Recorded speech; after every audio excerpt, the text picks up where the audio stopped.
Hey, Puentistas, what's up? This is Sean here. I got a couple things I'd like to go over with you. I got the shades up in the back, trying to get some warmth in the house. Got the cat back here. Where are you? Our broken leg cat.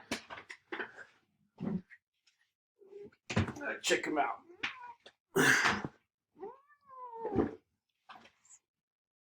He's not happy.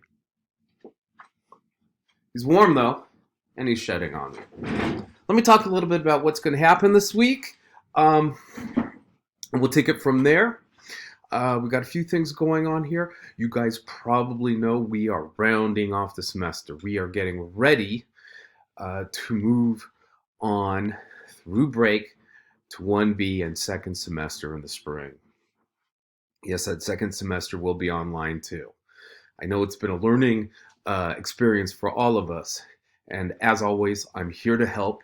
I'm here to listen to your questions and to help keep those big goals in mind. Making sure you have the skills and the knowledge ready to go, so that you can do well in English 1B and all your other writing classes.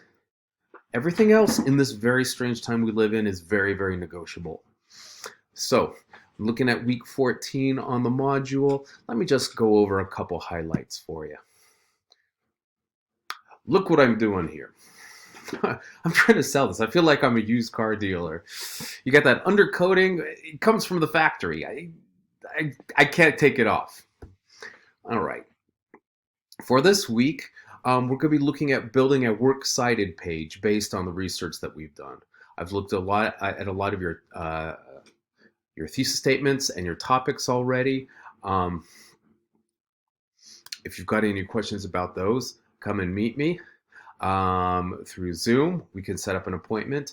Notice that what's going to also happen this week is one-on-one conferences. I'm looking at about 10 or 15 minutes where we catch up a little bit, share some memories, whatever. I look really washed out in this. I don't care.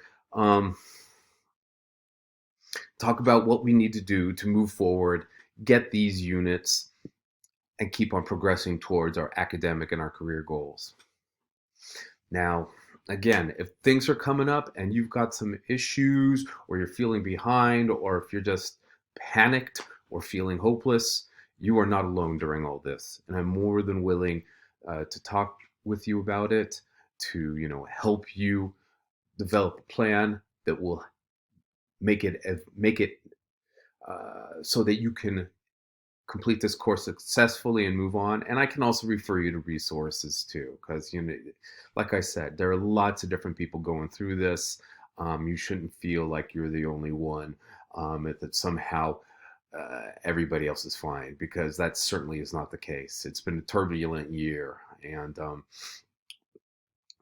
my job is not only to be your teacher for writing in Puente, but it's also to be somebody that can help guide you, towards resources, towards networks, towards allies, and that both goes for you during this academic pathway, and also that future career pathway you're going towards. So a lot of you have been reaching out already. If I haven't talked to you for a while, if you're missing a couple things, I still want those essays. I still want you to get the points. I still want to be able to say, hey, this person's got the skills. They got the work into me. They are ready for that next class. Let's check off this box. So I don't care what the situation is or where you are at this point. I want you to talk to me, okay? If you think you're going to shock me, you think you're somehow going to embarrass me or yourself, or make me disapprove of you, that's not the case, man. I've been doing this half my life now.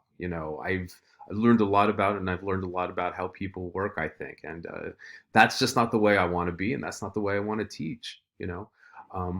What I got for you is, a lot of strategies and tools to help you keep on progressing forward. So going back to that, we're going to do one-on-one conferences. Um, we'll talk about your papers, where you are so far. We can also talk about where you are on our research argument essay. Now, I know this is the big project where a lot of people feel the most freak out about. That's just human nature. There are extra structural steps, but if you notice, we're going to take time for those structural steps.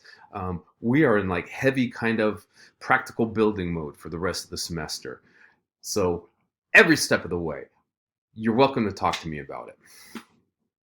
No discussion this week. I'm freeing up that time for you because it's going to be all about catching up um, and also getting that works cited page and that sentence outline into me. Okay? So that's right there on your modules page. I know I didn't really change the size of the screen that you're seeing, but that's because of I didn't want to deal with the format issue. Going back to modules, and it always jumps up and then jumps back. Looking at your learning materials. I've learned something cool this week. I've learned how to embed things so that way you don't have to keep on downloading and downloading. You can still download it if you want. And hey, this is a great thing to have, but sometimes you just want to take a quick look. But I really do suggest you have that file ready to go. Notice here, we've got a works cited page kind of how-to form here. And there are lots of little like machines and bots on the internet that can help you, like EasyBib and other things. And those can sometimes get you about 80% there. Even the ones that are in the databases themselves can help you get there. But you still need to be able to check it on your own.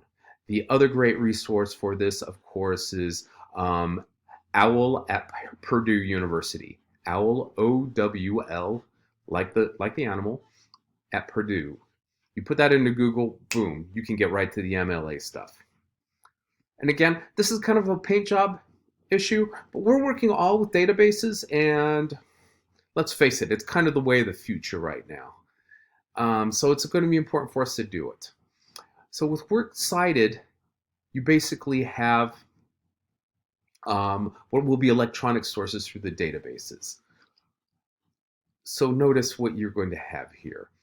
The author's name, the name of the article you're looking at, and look at this print information. It's like a scholarly journal stuff, and it's basically coming off of this. Title of the journal, volume, issue, data, publication pages. Here's the title of the journal. Notice it's in italics, the volume, the number, the year, and then the pages. After that, electronic information. Now, it's going to be long and really messy. Nobody's going to look that up necessarily, but they could do like a copy and paste if they wanted to. It looks ugly and weird, but that's basically how it's supposed to be.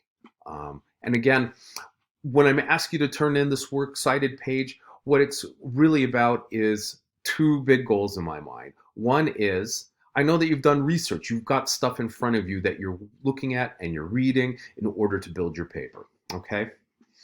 If you've got more than those 5 minimum sources, that's awesome. Oh, you're right. If you've got some, maybe 10 or so or 12, and you just want to put them all in there, do it. Go for it.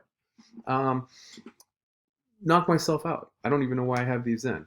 The other thing I'll tell you is this.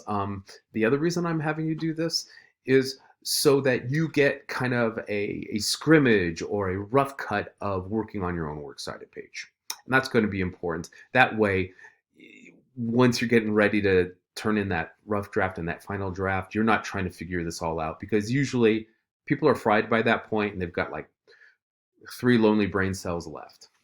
Now, if you look at this works cited sample, you're going to notice that it's got all kinds of information on here about how to do it.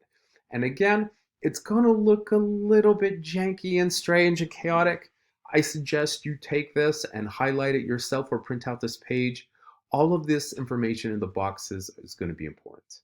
A couple things I will point out to you. It's in alphabetical order by that first number, by that first letter rather. It's all double spaced. And notice it has the hanging indent. The hanging indent is kind of an issue. but it's something that we can talk about how to build. The other thing I'd like you to keep in mind is that you can look up in Microsoft Word when it comes to the templates page, MLA template, and then it'll say like research paper, and that'll kind of give you like a skeleton to deal with this. So I'm going to pop out of this, show you some more stuff. I'm going to try really hard to keep this in 15 minutes because all the literature shows that people don't like watching long videos. So I've also included for you, now keep in mind this is for next week, you've got an outline example. And here's a truly fantastic outline written by one of our fellow Puntistas from last year, and is about the Department of Homeland Security's imprisonment or incarceration or caging of immigrants and children at the border. Very current issue. And if you notice, she's got her thesis statement at the top, and notice she's also marked that it's a claim of value thesis, really important. And then she moves into her body paragraphs.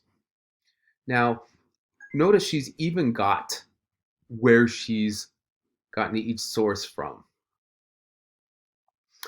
Now, she also has a topic sentence lined up for each of these body paragraphs as well. And we're going to be talking about counter arguments coming up too, but something that challenges your thesis statement needs to be included as well. So you got to show that people aren't going to agree with you, and you got to think about like what might be the most powerful reason they won't, and you need to address that. And notice she does that. Some people argue that being held in an immigration detention center is the only best choice to make sure immigrants show up to their court hearings. Rebuttal. In other words, hey, let me tell you what the problem is with that counter argument. However, the ultimate policy goal should be eliminating immigrant imprisonment altogether while using ATDs when necessary to ensure that apprehended migrants appear in immigration court. She's using a bit of jargon here, and that's okay as long as she knows what it means.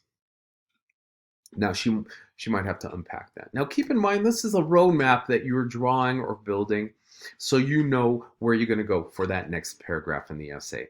And it's going to be that same triac structure we've talked about before.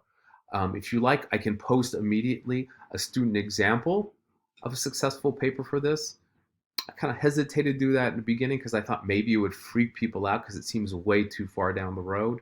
But give me a shout out. I'll be more than happy to do that for you. And again, I know it's not going to be perfect, and that's totally fine. But I just want to see us making that progress moving forward.